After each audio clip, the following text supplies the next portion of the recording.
Cantone ran for Orlando as mayor in 2012, and he joins us now. What are your concerns about this idea?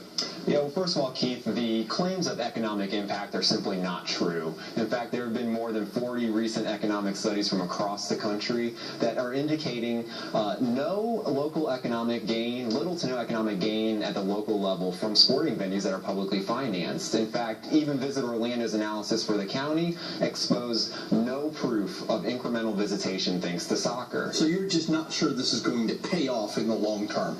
Not for the public taxpayers. It will pay off for the team. This kind of franchise at a professional level will always benefit the team owners. It's a risky situation to be involving public tax dollars. Supporters of the idea say if we do spend some government dollars to build the stadium, that the city of Orlando will own a stadium that the soccer team will use for a limited amount of time during the year that would then be available for other venues, events, and things for the city. What's the problem with that? Our city continues to struggle right now with an enormous amount of venue space. In fact, over $600 million has already been invested in Paramore on sports venues. And that area is actually has average incomes per household below the poverty level. So this impact is not being felt in the community.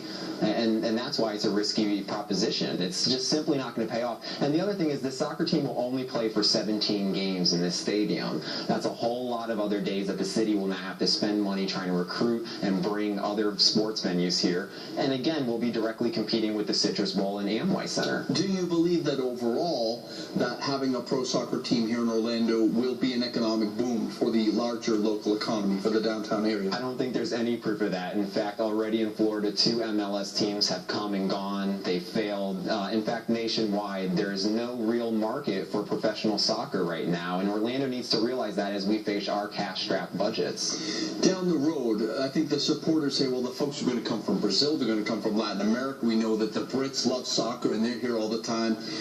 Why does it stand to reason that long term, as more people know that there's a soccer stadium, they might book a game as part of their vacation? Why is that like a flawed argument? Again, it's flawed because there's no facts or proof about it. I'm citing 40 national economic studies. Numerous studies have been conducted. In fact, even Visit Orlando can't show incremental visitation because of sports venues. So it's kind of a fallacy argument that's being used by supporters of this. The Orange County Commission has a major vote on this later this month coming up. What do you say to people who are either for or against it about getting involved in the debate? I think that's the most important thing. People should be involved. They should be engaged, and they should be voicing their opinion to public officials. And this debate will come down to the county vote later this month. That's where we hope the county commissioners will step in and reject this proposal. And on top of all these concerns, I encourage people to think about the impacts of the gentrification to historic Paramore, to think about the impact of our most vulnerable here in the City Beautiful. All right, Mike Cantone, thanks for your time. All right, thank you. We're going to continue this discussion after a quick break.